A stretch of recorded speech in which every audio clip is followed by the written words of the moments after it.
Morning mga ka-alright, today it's Monday, October 20, 2025. Good morning po. Time check is 5:25 AM. So sana wala nang bagyo. Okay, walking lang po tayo. Mamaya na pag nakikita nyo na ako. Alright, love you guys, good morning. Okay, magandang umaga ulit po. Alas 6 na po ng umaga, kaya maliwanag na. Alright.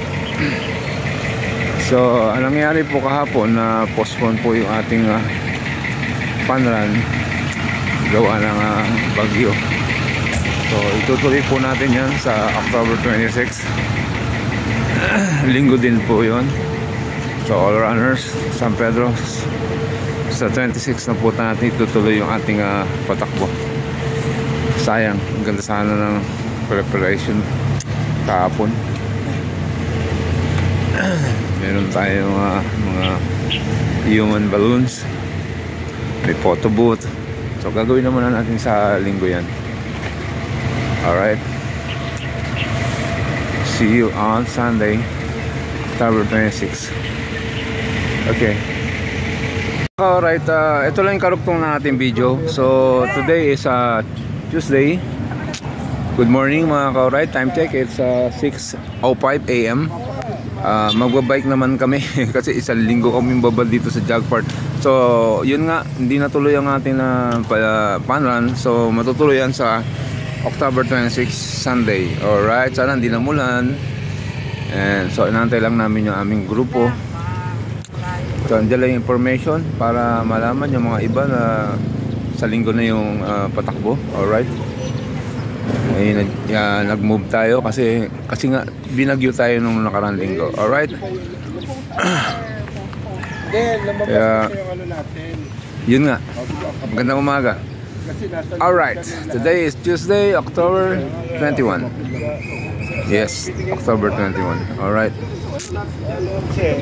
So happy fiesta sana nung linggo, kaya lang umuulan, so wala masyadong activities. Miski yung mga ating mga naghahanda dyan sa bahay-bahay, so hindi tayo dinayo ng mga bisita nila kasi bagyo nga. Alright, meron lang ulit. Bye bye. Hindi pa pala. Okay, magbike lang kami. Diyan lang kami sa Dabilan. Alright. Good morning. Alright.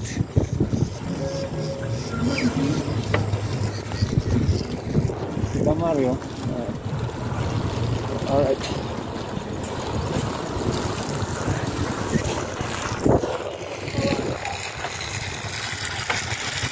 Let's go.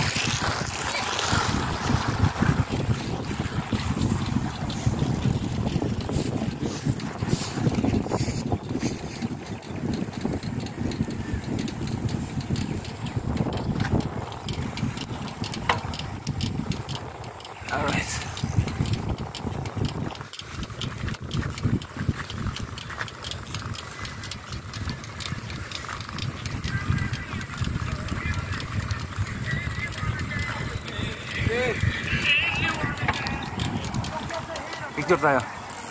1, 2, 3. Alright. Isa pa. Yun. Alright. Oh, jackpot. Let's go. Good morning. Alright.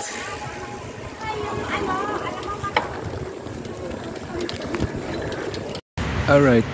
Dito na tayo sa may simbahan. Pasok lang kami sa loob.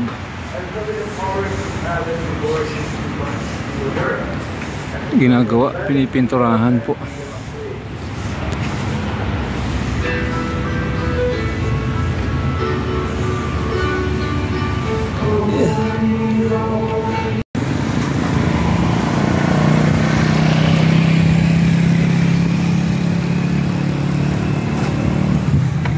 Alright, let's go.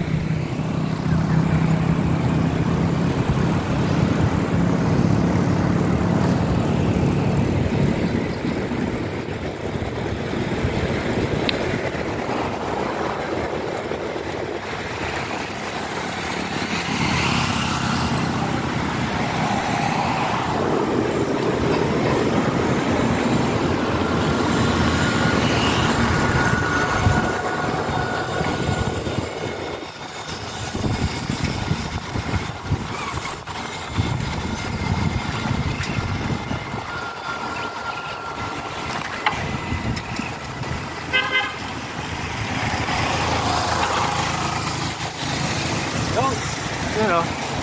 Alright. Dalawang magdirigma.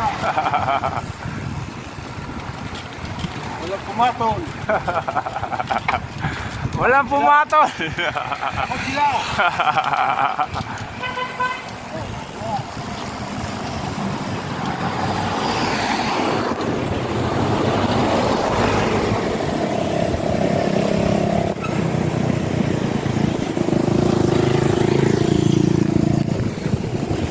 Yun nga mga yun yun nga mga ka-alright, dalawa lang kami ni Kamario, so walang pumatol sa amin dito. Walang pumatol.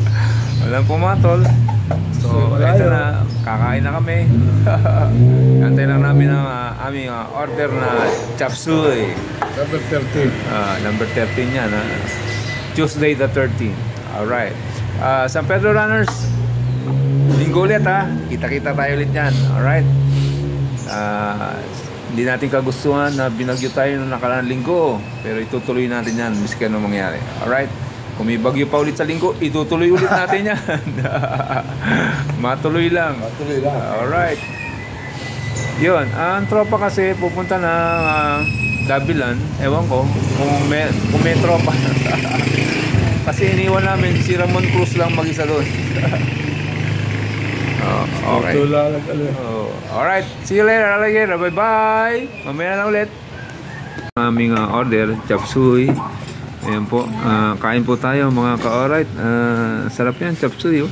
Ayun, chop suey gulay. Kaya lang merong pampahay blood sa taas. Hindi natin kakainin yan. Alright, kain po tayo mga ka-alright. Let's go.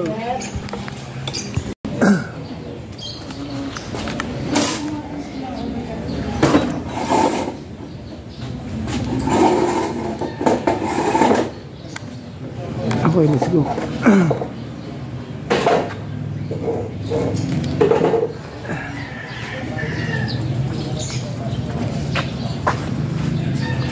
Tara. Yeah.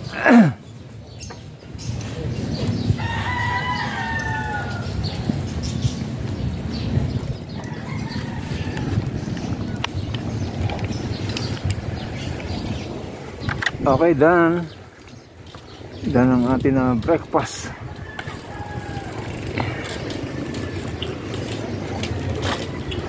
Yeah.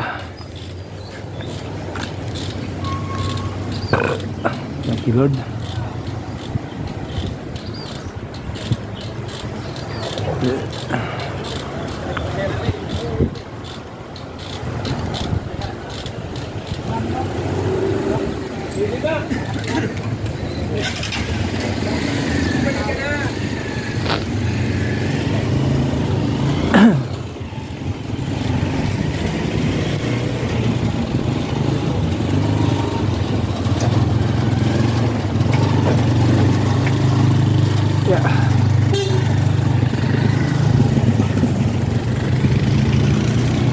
Okay, let's go.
Kalalas natin.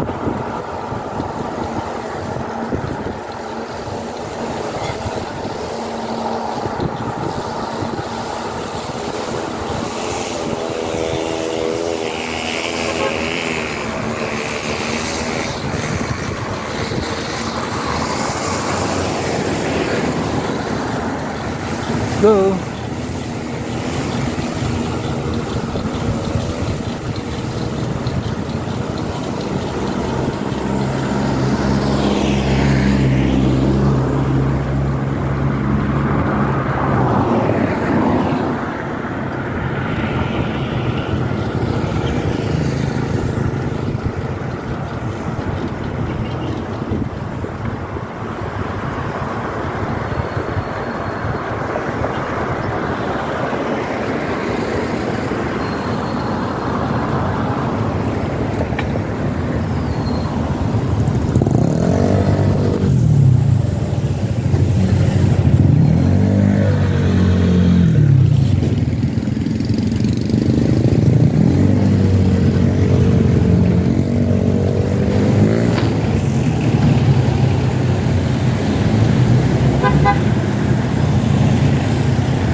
Snow Valley.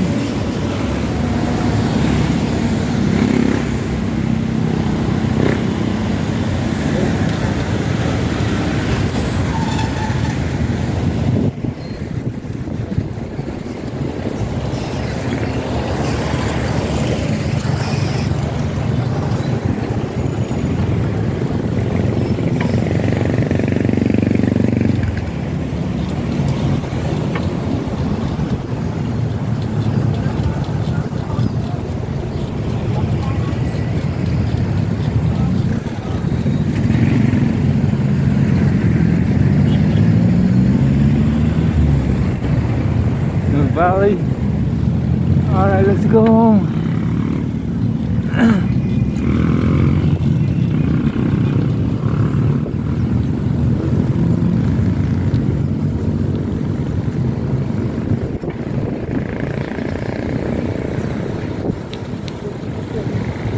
Tubig.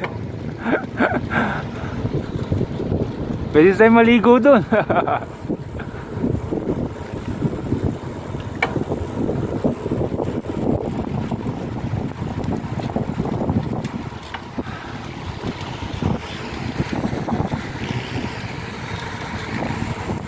Hindi tayo pwede makyat dyan sa taas.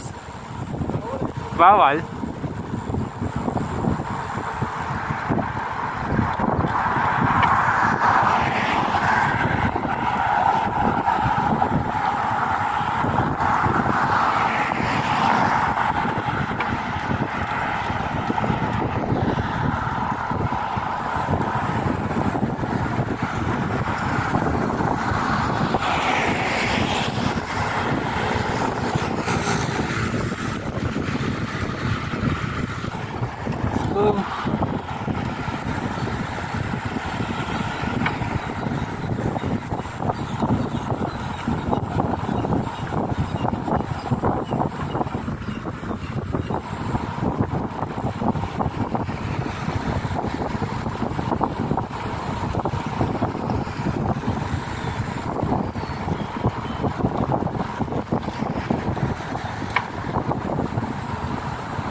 Buti pwede na rito.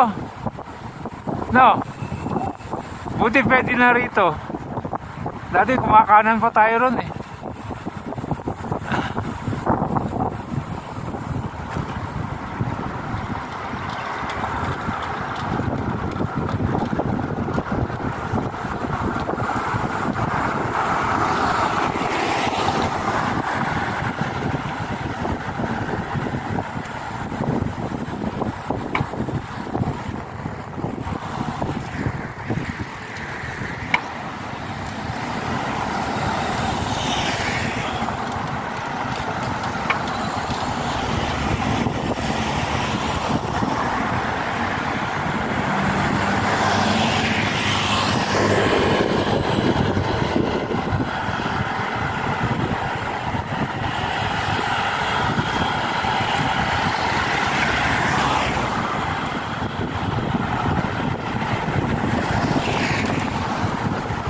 Ahoy!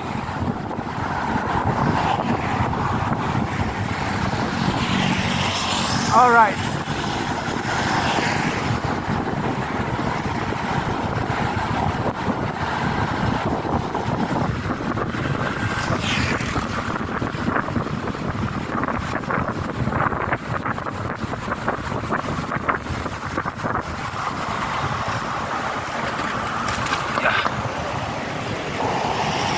Nahulog, nahulog. Buti hindi bumaksak. Buti hindi bumaksak, may tali. Ayos ah.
Let's go.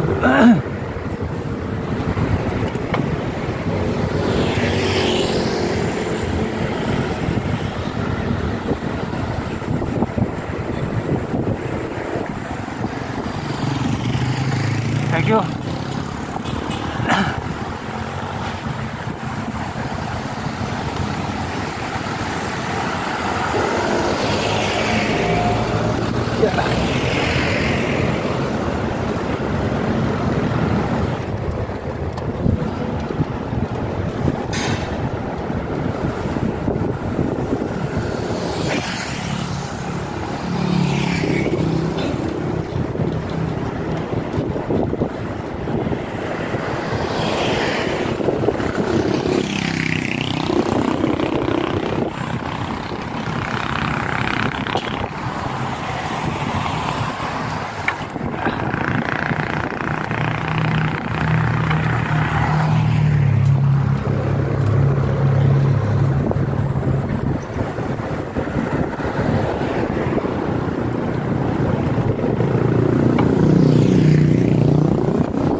na, papasko na kasi.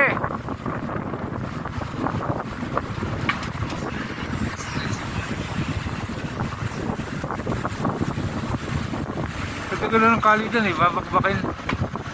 Paano? Ang lalagay ng tubo. Ganun na rin yun. Saan yan?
Alright, let's go.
Alright.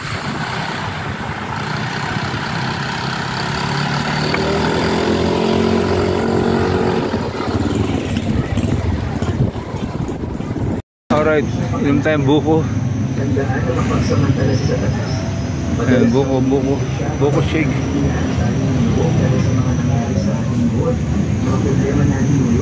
Yun, yung problema natin ngayon. Kaya inom tayo ng buko. Sinasamantala ng mga buwan ng mga hayop na walang 20. Ganyan din ang ginagawa ni Satanas. Sinasamantala niya ang panahon niya. Grabe si Satanas, ah. Pero kung gagawin natin ang lahat para maging mas kumbinsible na mahal tayo ng Yehova, mas malalabanan natin ang Diablo at ang mga Bali ako rito. Para to 5. Ano? Bakit mahalagang maramdaman natin na mahal tayo ng Yehova? Ano yung bariya ata? Pre. Kapag naniwala tayo na mahal tayo ng Yehova, mas mapapalapit tayo sa Kanya. Isa sa mga pangangailangan natin bilang tao ang pagmamahal. Napakahalaga para sa atin na magmahal at mahalin. At kapag mahal tayo ng isa, normal sa atin na mahalin din siya. Ganyan tayo nilalang ni Jehovah. Kaya kapag mas nararamdaman natin na mahal tayo ni Jehovah, mas mamahalin din natin siya. At dahil mas minamahal natin siya, mas mamahalin din niya tayo. Napakaganda ng sinasabi ng Biblia sa Santiago 4. Lumapit kayo sa Diyos at lalapit siya sa inyo. Kaya ano ang dapat natin gawin para maging mas kumbinsidong mahal tayo ni Jehovah? Paano tayo magiging mas kumbinsido na mahal tayo ni Jehovah? Para po 6, tanong. Kung nahihirapan kang maniwala na mahal ka ni Jehovah, ano ang pwede mong ipanalangin? Patuloy na ipanalangin kay Jehovah na tulungan kang maniwala na mahal ka niya. Hilingin kay Jehovah na maintindihan mo kung bakit mahal ka niya. Gawin niya ng maraming beses sa isang araw kung kailangan. Posible kasi mahirapan kang maniwala sa katotohanan mahal ka ni Jehovah. Pero tandaan na mas dakila si Jehovah kaysa sa puso mo. Wala nang iba pang mas nakakakilala sa iyo kaysa sa Kanya. Paano Tempo po. Boko. Alright. Maniwala sa sinasabi ni Jehovah sa Biblia. Ipinasulat niya sa mga manunulat ng Biblia. Tingnan kung paano nilarawan si Jehovah sa aklat ng mga awit. Isimulan ni David sa awit 34. Si Jehovah ay malapit sa mga may pusong nasasaktan. Nililigtas niya ang mga nasisiraan ng loob. Kapag napakalungkot mo, baka maramdaman mong nag-iisa ka at walang nakakaintindi sa'yo. Pero nangangako si Jehovah na sa mga panahong kailangan mo siya, malapit lang siya sa iyo. Okay. Mga ka-alright, hanggang dito na lang ating video. Maraming salamat sa inyo and God bless us all. Shout out Solid ka-alright. Maraming salamat. Nandiyan pa rin kayo. See you later, alligator. Bye-bye.